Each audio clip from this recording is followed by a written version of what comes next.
You're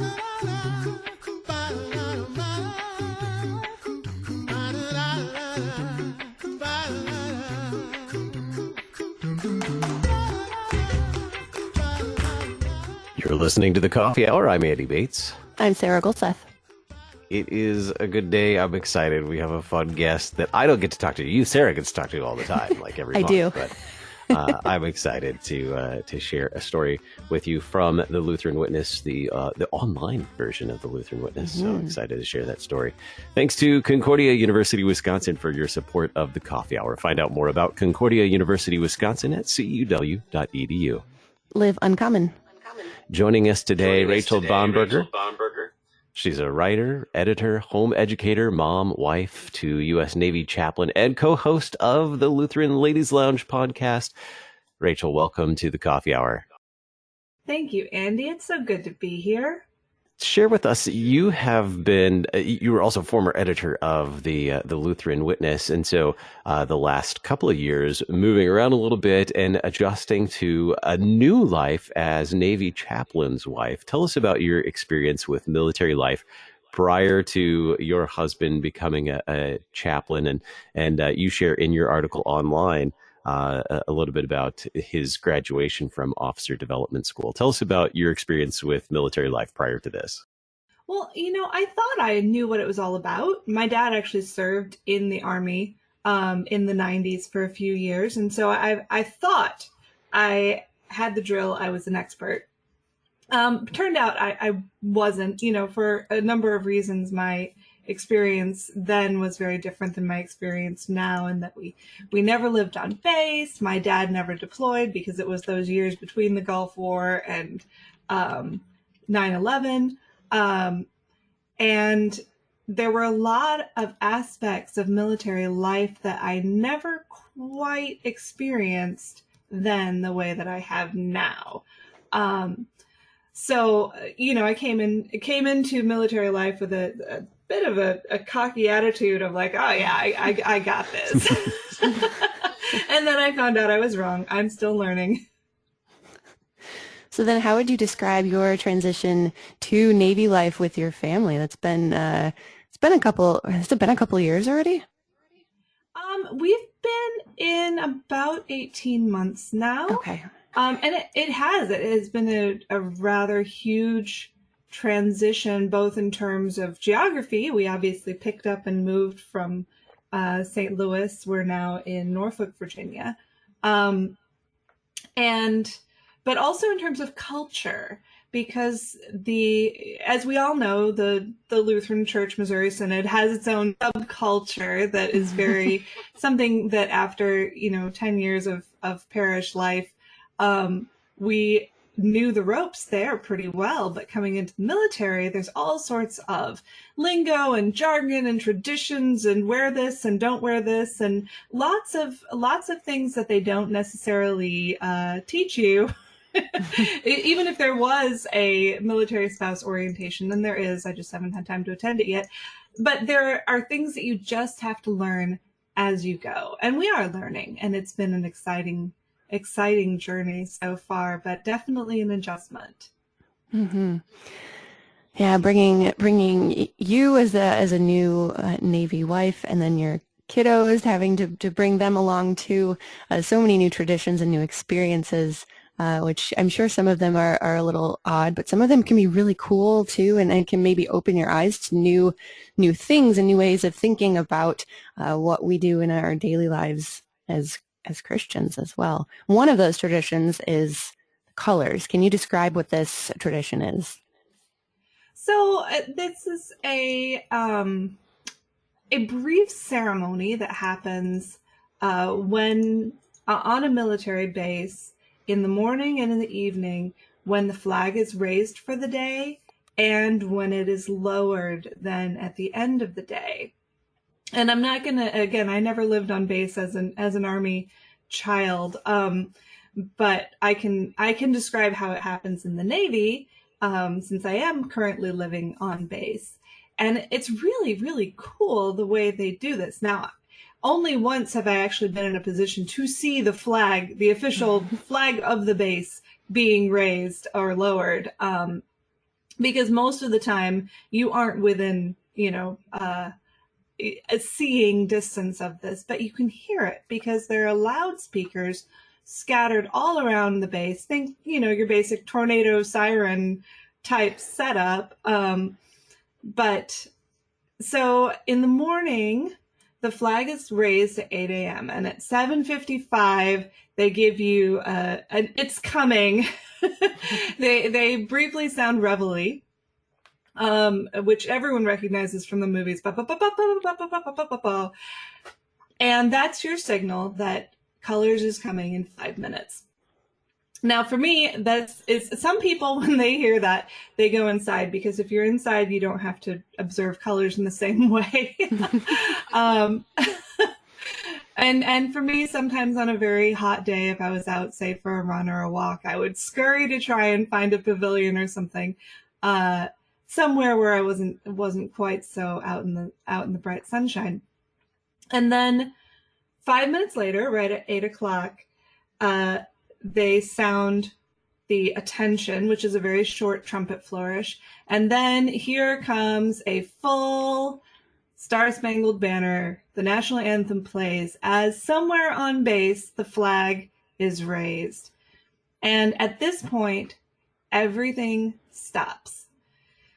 If you are out on that jogging trail, everyone stops jogging, gets off their bikes if they're on a bike, and if you can see a flag, you turn to face the flag. If you're in uniform, you salute the flag. If you're not in uniform, you either stand at attention or put your hand on your heart. If you can't see the flag, you face where you think the music is coming from. Something to get you turned in the direction of the main event. And you just stand and listen. And when it ends, there's another flourish, the carry on, that says, okay, we're done now. Go on about your day. And then everything unfreezes and people go back to what they're doing. And then in the evening, the same thing happens, not at any set time, but whenever sunset is. So colors keeps moving back and back this fall as we get closer to daylight savings time. And for me, I use it as a signal to my kids. You can stay out playing with your friends until after colors, and then you have to come in for the evening. And in the evening, instead of the national anthem, there's this beautiful song, Evening Colors. And I wish I could, sing it for you, but I can't remember quite all the notes. But if you Google Evening Colors, you can find a Navy band playing it much better than I could. But that's the sound when the flag is lowered.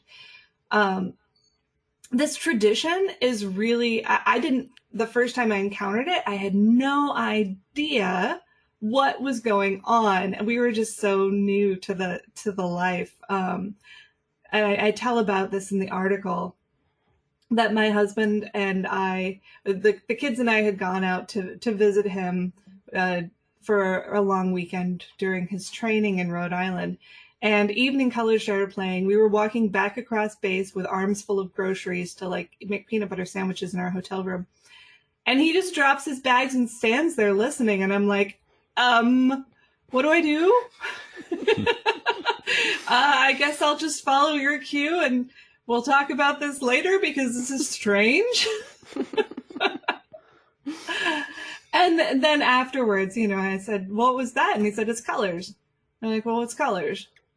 He said, I don't know. It's just colors. Someone explained to me that, it's a good time to stop and think about the people who have come before you, who have maybe gone and not come back, or the people who are out serving in harm's way at this moment. Just a moment to show your respect for them and for the flag that they are serving. So I did a little bit more research into the history, but there's not a ton of information available. Like so many traditions, everyone knows that we do it and everyone sort of knows why we do it, but they don't getting the, so when did this start and what's the official, that's a little trickier to come by.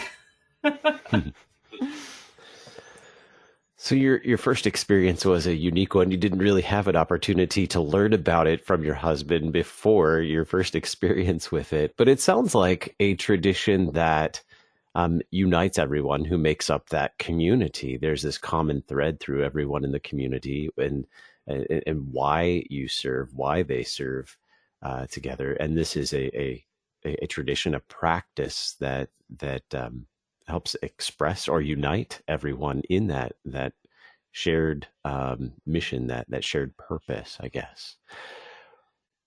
Was there anything familiar about this tradition when you experienced it the first time? Well, I mean, in the movies, you see, you know, the reveille is very, very popular, and everyone knows taps. You know, taps is played at military funerals. So I knew that there was a history of using trumpet flourishes and music to signal various parts and aspects of military life. And there's a long history of music being a thing that coordinates action. In the military, and of course we're very familiar with this in church. You know, the organ plays and you stand. You know, you hear the Kyrie and you stand. You hear the end of something and you sit. That the music is used as stage direction for everybody. And yes, you're right, to unite us together. And the same is most definitely true in the military. Obviously, colors was something that I did not get right away and felt very strange to me the first few times. Still does. Sometimes it's a little awkward to just stop what you're doing and stand stock still and listen to music and wait till it's over. But I'm getting used to it. I think just like when you're going to church the first few times, if you've never been a churchgoer, there are certain aspects of that feel very strange until you get used to them. But I'm adjusting, and it's good. And we'll learn more about those adjustments and how colors has become a part of your daily life. We're talking with Rachel Bomberger on the Coffee Hour. I'm Andy Bates. I'm Sarah Gulseth.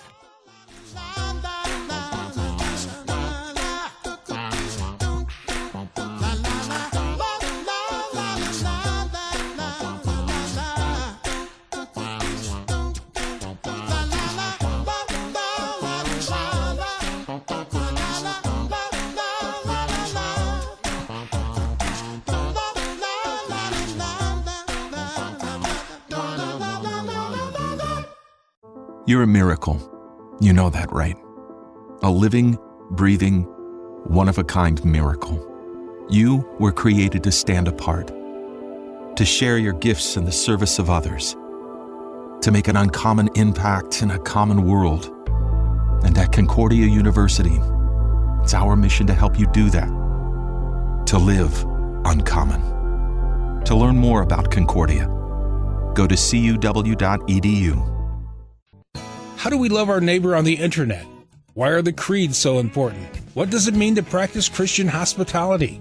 Questions like these are answered in every edition of the Lutheran Witness, the monthly magazine of the LCMS. The Lutheran Witness can help you interpret the world from a Lutheran Christian perspective by providing reliable, biblical reflections on the issues that you care about the most. Get your free issue at cph.org/witness. That's cph.org/witness.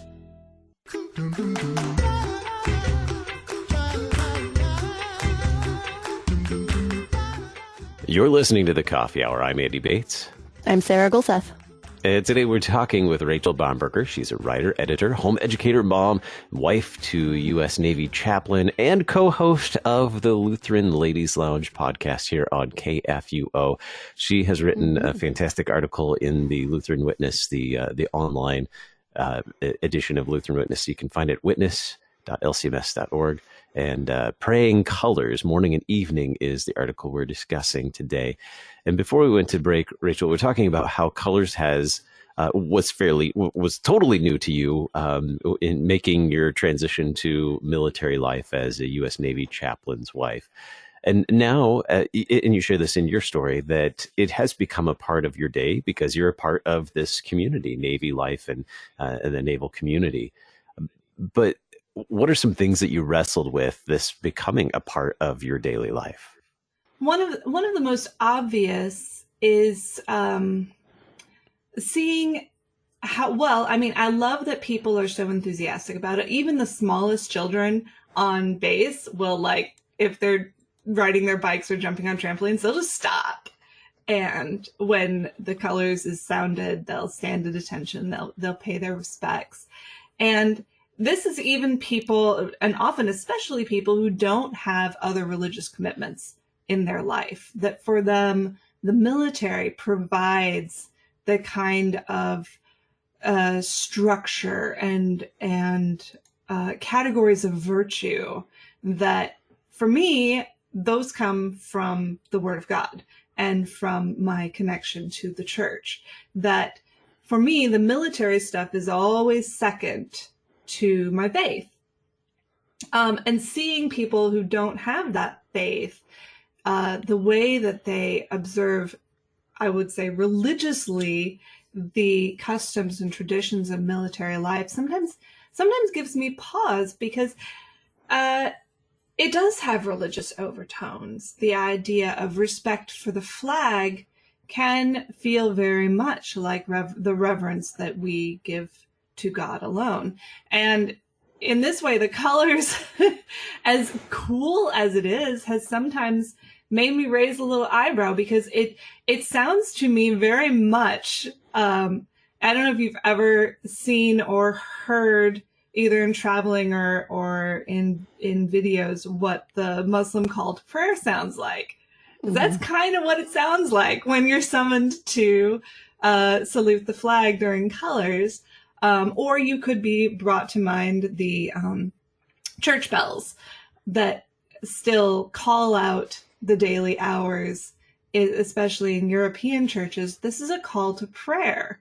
Bells still are chiming and calling. Well, the colors summons reminds me very much of that. And of course, that doesn't always leave me feeling very comfortable about the practice, because I don't do religious things to anything but God. So how does this work? So how have you made that a part of your life? Well, I've been sort of wrestling with this for a number of weeks earlier this summer. After we had made the move into base housing, and suddenly this wasn't something that I could ignore. It was a practice that is as you said before the break, Andy, it's a united thing. We do this. And if I'm part of we, that means I do this. And it's a wonderful unifying thing. All these customs, all these traditions, they really do create a kind of a culture, an esprit de corps that is so essential for the functioning of a military unit. You've got to be part of the we. And if we do this, we do this. So I had been wrestling with this for a while, and then it suddenly occurred to me, what if I were to actually, genuinely regard this as a call to prayer? Not as a call to worship the flag, but as a call to pray for our country. Because as we all know, our country really needs prayer, needs God working in and through everything we do. And I don't know about you, but for every minute I spend praying for the country, I spend, probably 100 minutes brooding over it, worrying, fretting, arguing, researching. I'm a news junkie, And how much time and energy do I spend on our nation that is not taking things to God in prayer. And so as soon as it occurred to me, oh, well, here's 90 seconds in the morning and in the evening where if you're outdoors, you're going to have to be standing still, engaging in some sort of reverie, that why not use this as a prompt to pray? And so that's what I started doing. And I sort of divided up that in the morning when the national anthem is playing, I use that as a time to lift up the nation in prayer.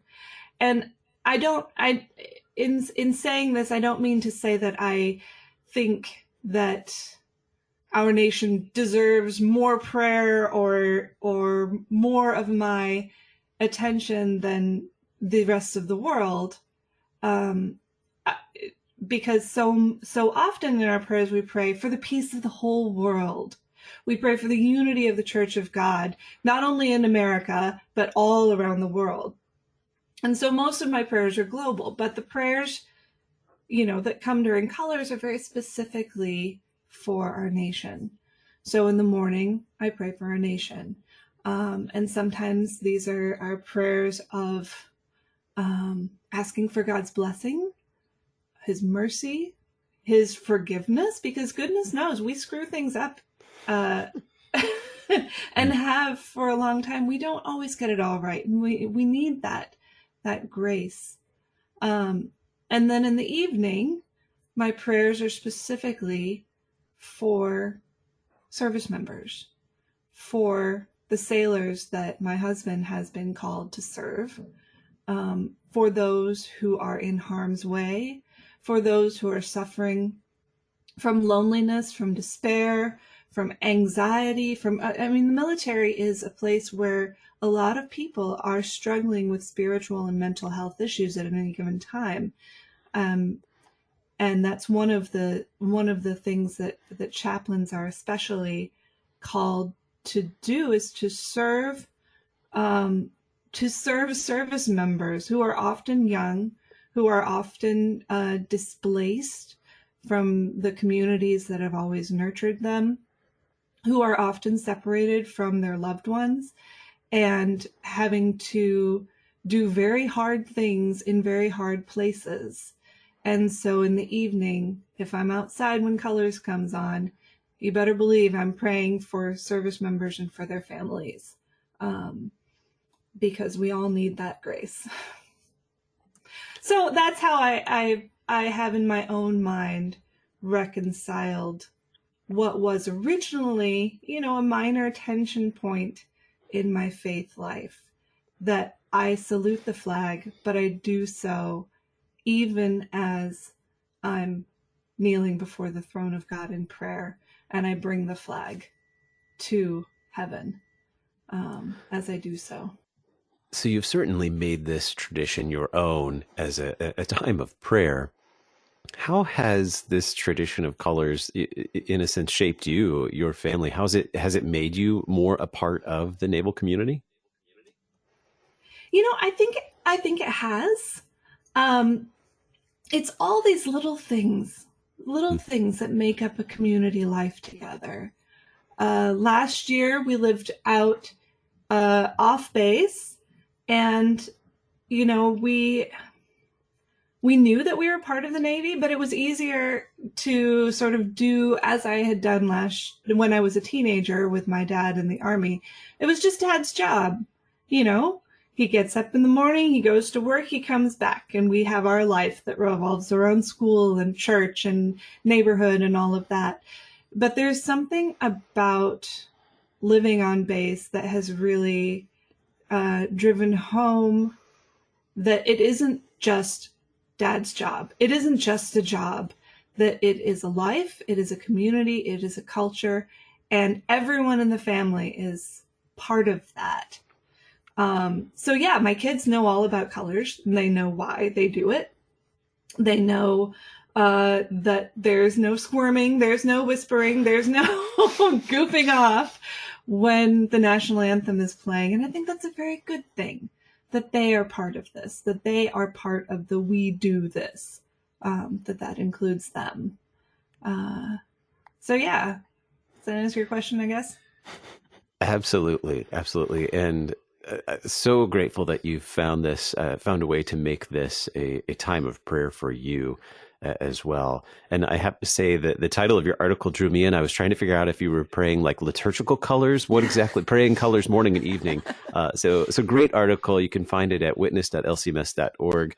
Rachel Bomberger, writer, editor, home educator, mom, wife to US Navy Chaplain, and co-host of the Lutheran Ladies Lounge podcast here on KFUO. Rachel, thank you so much for being our guest on the Coffee Hour today.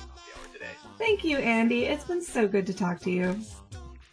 You're listening to the Coffee Hour. I'm Andy Bates. I'm Sarah Golseth.